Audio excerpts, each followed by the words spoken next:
Hola a todos, bienvenidos a un nuevo episodio de Viajando por Cantabria. Hoy nos vamos a sumergir en una historia que, sinceramente, parece sacada de una peli de Indiana Jones. ¿Verdad, Javier? Totalmente, Lucía.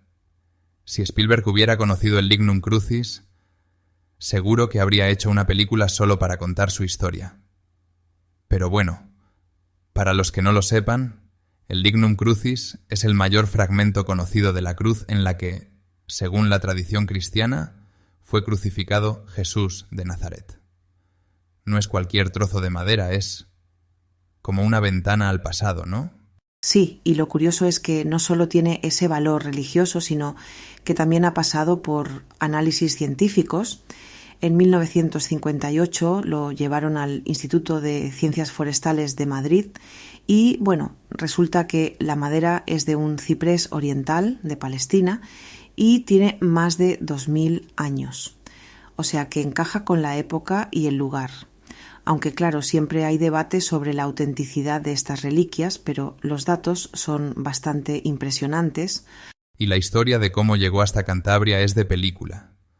Todo empieza en Jerusalén con Santa Elena, la madre del emperador Constantino. En el año 326, ella descubre las cruces de Cristo y de los ladrones y las deja en Jerusalén. Y ahí entra en escena Toribio, pero de él hablaremos más adelante. El caso es que el fragmento viaja desde Tierra Santa, pasa por Astorga y acaba en Liébana, en Cantabria, protegido por monjes y envuelto en leyendas. A mí me fascina pensar en todo ese recorrido y cómo la reliquia ha sobrevivido a guerras, persecuciones y hasta a la tentación de repartir trocitos a otras iglesias. Por eso la encerraron en un relicario con forma de cruz para protegerla. Pero, Javier, tú tienes una anécdota con reliquias, ¿no? Sí, la primera vez que vi una exposición de reliquias fue de crío, en León. Recuerdo que me quedé mirando un trozo de hueso, de un santo, y me impresionó muchísimo pensar que eso había sobrevivido siglos. Pero cuando, años después, vi el Lignum Crucis, en Liébana, fue otra cosa. No sé, sentí como una mezcla de respeto y de vértigo histórico. Es que, aunque seas escéptico, estar delante de algo tan antiguo y venerado te hace pensar en todo lo que ha pasado por ahí. Y me enrollo, pero es que estas cosas me pueden. Estas cosas me... No, es que es verdad, es como tocar la historia con las manos.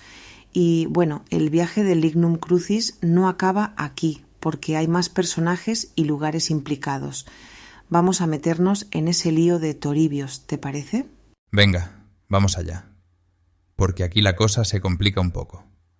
Hay dos Toribios en la historia. Toribio de Astorga y Toribio de Palencia. Y la gente los confunde todo el rato, incluso en los documentos antiguos. El primero, Toribio de Astorga, era un obispo que, según la tradición, estuvo en Jerusalén y fue quien trajo el Lignum Crucis a la península. Era como el Indiana Jones, de la época, pero en versión obispo. Y luego está Toribio de Palencia, que era un monje benedictino del siglo VI, nacido en Turieno, aquí en Cantabria. Él fundó una ermita, la Cueva Santa, y después el monasterio de San Martín de Turieno, que más tarde se llamaría Santo Toribio de Liébana. O sea que el sitio donde está la reliquia tiene su propio Toribio local, por decirlo así. Exacto. Y por eso, con el tiempo, el nombre del monasterio fue cambiando, hasta que se quedó como Santo Toribio de Liébana. El monasterio actual data de 1256, aunque ha tenido varias reformas. Es un edificio gótico, con una capilla barroca donde se guarda el Lignum Crucis. Y, ha pasado por muchas manos. Primero benedictinos, luego franciscanos, y hasta estuvo abandonado tras la desamortización de Mendizábal en el siglo XIX. Pero desde 1961 hay una pequeña comunidad franciscana que cuida la reliquia. A mí me encanta la mezcla de historia y arquitectura que tiene el monasterio. Es que no solo es un lugar religioso, sino también un testigo de la historia de Cantabria. Y, por cierto, no es el único monasterio en España con reliquias importantes.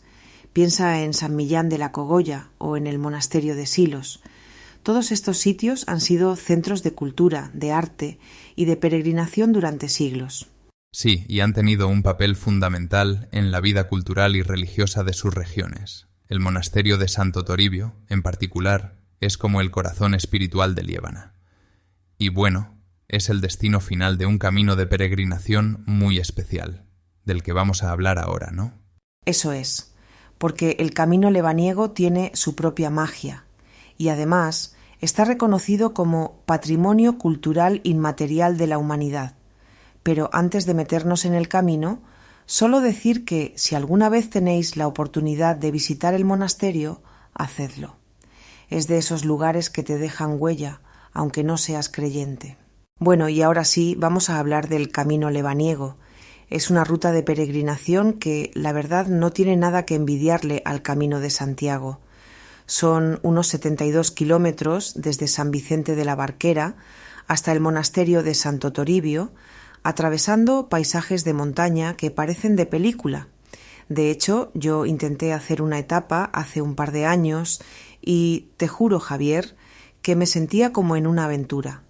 Había niebla, vacas por el camino y ese silencio de los valles. Era como estar dentro de una peli de aventuras, pero sin látigo ni sombrero. Ja, ja, ja, sí. Y además es un camino duro, ¿eh? Las 2 primeras etapas son largas, más de 28 kilómetros cada una. Y la última, aunque es más corta, tiene esa subida final desde Potes que te pone a prueba. Pero la llegada al monasterio es muy especial.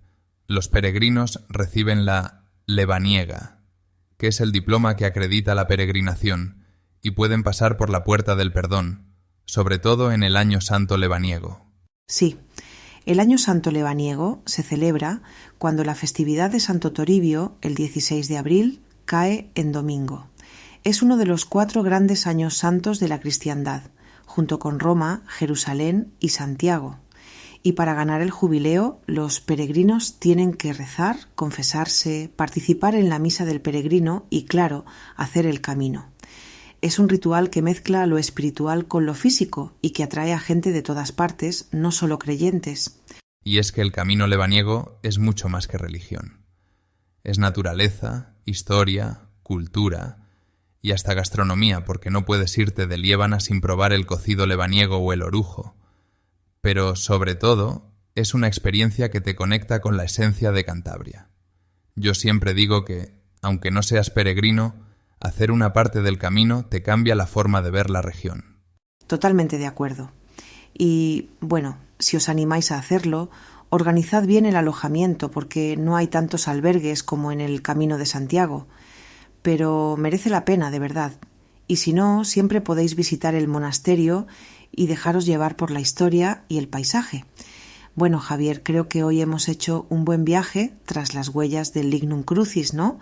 Sí, ha sido un placer compartirlo contigo y con todos los que nos escuchan. Espero que os haya picado la curiosidad y que os animéis a descubrir Liébana y su historia en persona. Nos despedimos por hoy, pero ya sabéis que en el próximo episodio seguiremos explorando los rincones más sorprendentes de Cantabria. Hasta la próxima, Javier. Hasta la próxima, Lucía. Y gracias a todos por acompañarnos en este viaje. Nos vemos en el camino.